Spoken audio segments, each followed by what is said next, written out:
Hey everyone, I am here with Heather Heuman, and we just recorded a couple episodes of the podcast. I'm super excited to have her. She's a social media marketing strategist. She's also a podcast host, so you should definitely check out her podcast.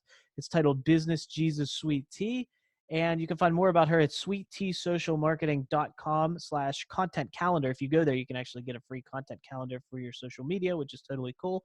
Heather, what's up? Hey, things are good. How about Yeah? you?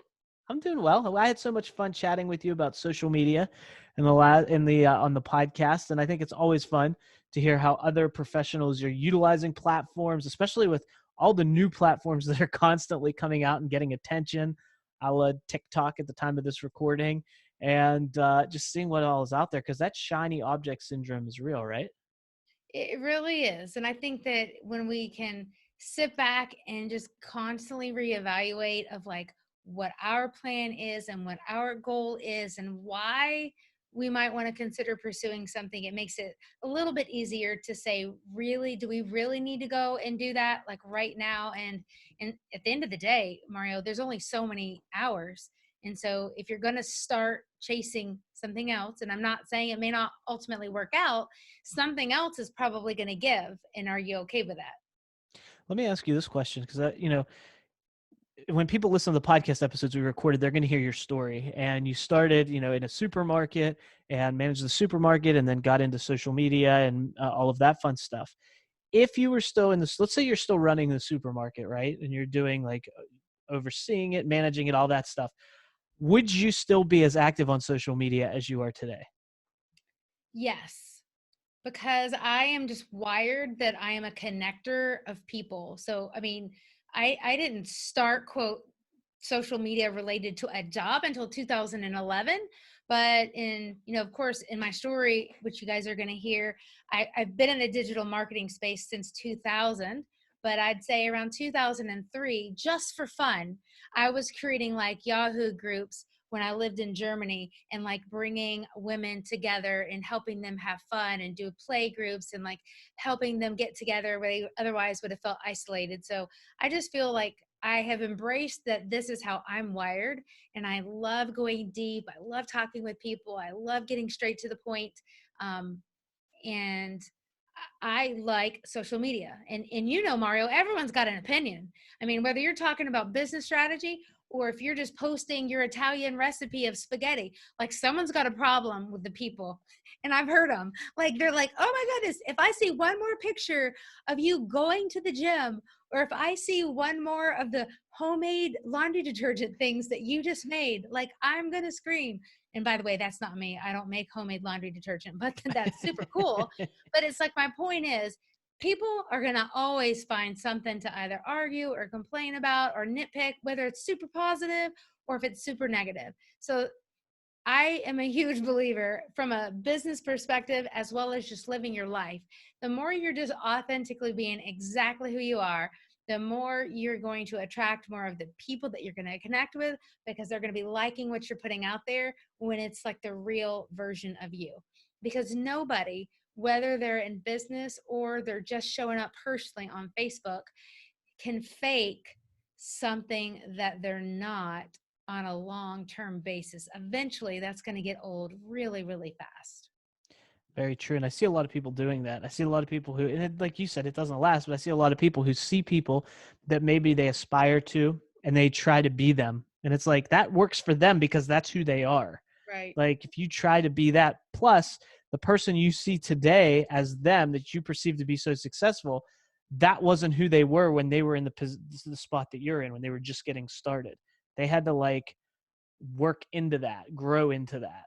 And so I Exactly. think it's, yeah, what you just said, I think it's super important for us to realize where we are, be that version of the best version of ourselves at that place, and then allow it to evolve and show us where we should be based on who we authentically are. Yeah. And I mean, I think even if someone genuinely is like, here's this thing I have, or here's what I want to grow, and I've got my story, I think people with genuine motives see success of other people around them and they're just like, that inspires me, right? Like I personally am the type of person that not because I want to copy someone, but I'm like, oh my goodness, well, if they did it and like they have five more kids than me, well, surely I can do it. I only have three, or however that comparison or looking at other people for a positive motivation, I think can be encouraging. But one of the things I see happening, and I've done this myself, is that you'll compare your year 2 or your year 4 to someone else's year 18. And you're just like, I want that. And you're like, okay, well, they've been working on that for 18 years. And I'm not here to say that you may have like some overnight video that goes viral, or you may have X, Y, and Z that happens, or maybe you get media attention and maybe you are on the Today Show. And yes, there are things that we can do to be more prepared when that does happen. But I think in this entrepreneurial space, it's super easy to see what others have and to ultimately just like falsely compare exactly where you are to where they are. Absolutely. Yeah. And because, when it comes to my journey, I know I can look back and see how it unfolded. I've been a full time entrepreneur for 10 years, and 8 of those 10 years were really hard.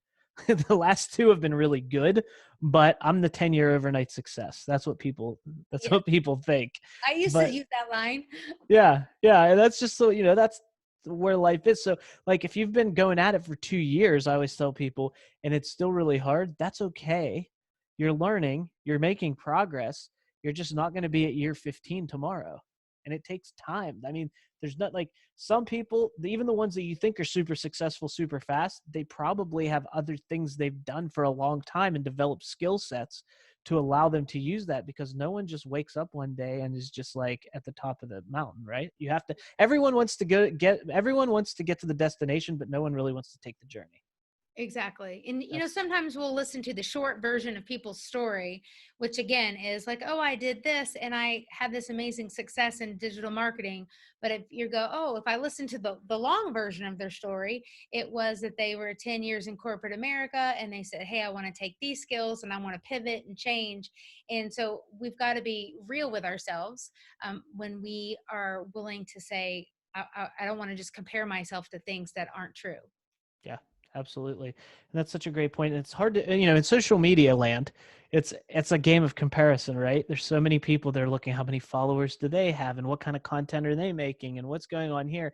And instead of just, I think if a lot of us would stay in our lane and focus on the value that we provide, or how we're helping other people, or what we want to get across. And that's why whenever I post anything, and I've said this before, I'll always reread it. I'll type it or I'll create it, look at it, then I look at the post before I hit the post button and I go, if I am the consumer who's consuming this, what am I going to think? And I read it from that perspective. And I'll tell you, probably 3 out of 5 posts I create never get the post button hit for them. Mm. Yeah, I mean, again, even just like in social media, like one of the things that I'm always telling people when they're like, I don't know what to post, or I don't know what's going to resonate with people, and I'm just like, okay, don't overthink this. You obviously have your business, your product, your service, your offering, whatever it is that you do, and I'm like, think like your customer. Think like them. What keeps them up at night? What problems do they have? And then you, however long you've been in business, this may be an easy list for you to come up with, but you're just like, okay, you don't have content ideas? Well, what are the 10 questions that you've been asked over and over and over again? Okay, great. We'll go formulate 10 social media posts, just break those down into bite-sized pieces, and they individually can help people and they can individually move people further along, and you are building credibility. You're going to hopefully probably get some social content and proof out of that as well, and you will be making yourself further along down the line for people to go, okay, when I have a question about this, okay, I'm going to go to Heather. Or when I have a question about this, like Mario's my go-to. Absolutely. Great stuff. Now, let me ask you this. You've said that you have been on TikTok a bit lately.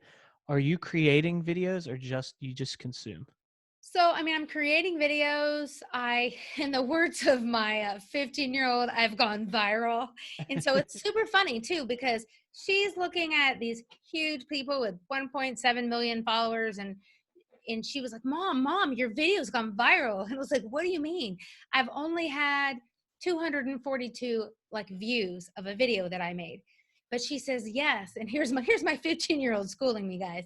She said, yes, mom, but it's in 1 hour, you had 97 people like that video. And she said, you only have 31 followers, mom. So you might be just looking for the number of your followers to grow, or you may just be looking for the number of views to grow. She said, but you've had in this really short window of time almost 3 times the number of people that like the content that you created than the people that actually like the post. So this quote, in her words, was like going viral for my size page. And so ultimately, I'm having fun. Half my videos are like dance videos, half my videos are like social media marketing tips, and the other half are like me holding my phone like in 60 seconds showing you how I made Rice Krispie treats. So it's super fun, but I'm on the Rice Krispie treats video. I'm doing hashtag moms who bake, hashtag women over 40. I'm not saying hashtag follow me, hashtag like crazy, because again, if I do end up getting traction on my page, I want it to be from the people that are interested in what I'm creating content for. Yeah. Yep. You're not, you mean you're not trying to get TikTok famous? Well, if it happens, I'm not going to say no to going on the Jimmy Fallon show one day, but for now it's really just seeing what's happening in the landscape of where my daughter is. And I can tell you pretty confidently, if I did not have a 15-year-old that was also enjoying TikTok, it probably would not be something that I was like checking out. See, I remember TikTok when it was Musically. Do you remember Yeah, that? I was on Musically. Yeah, I was too. And then it changed into TikTok, and then it kind of blew. And I think that TikTok was very fortunate that it was around when this whole COVID thing happened, because I think that more people are paying attention now because they're bored. Especially, Yeah, platforms age, right? So they start with the younger people finding it because they want to get off the platforms their parents are on. So they go to the exactly. newer ones. Then over time, people start to the older generations, or it starts to age up, just like Facebook right now. If you talk to your 15-year-old, she'll probably tell you only old people are on Facebook and only old people are on Instagram. And so Instagram, I remember when it was just that age group. So they age up, but I think TikTok aged remarkably fast Mm. because of what's happening and everyone being at home now and having nothing else to do. So TikTok went like 1 to 2 years into the future over the course of like a month. Yeah, I think you're right. And I also think that it's been super fun. I see I see TikTok videos that are bringing in all these generations, and these teens are like pulling in and dragging in their parents, and their parents and their grandparents are they're in this little video. And it's for the most part, what I'm seeing has been fun. It's been wholesome. It's been multi-generational, having fun on the platform. And are they doing it because they're maybe bored? Possibly so. But at the end of it, I think that 15-year-old is sitting there going, well, that was a super cool memory, like making a TikTok video with my 95-year-old grandma and my mom. And I think it's fun. Yeah, it is. It's interesting to watch it grow as well, as fast as it has. So Heather, thanks for being here. I appreciate it. I love talking social media. We can, and sweet tea and business and Jesus and everything that you love. I mean, we have a lot in common. It's all good stuff. And I want to remind people to find you. sweetteasocialmarketing.com is your website.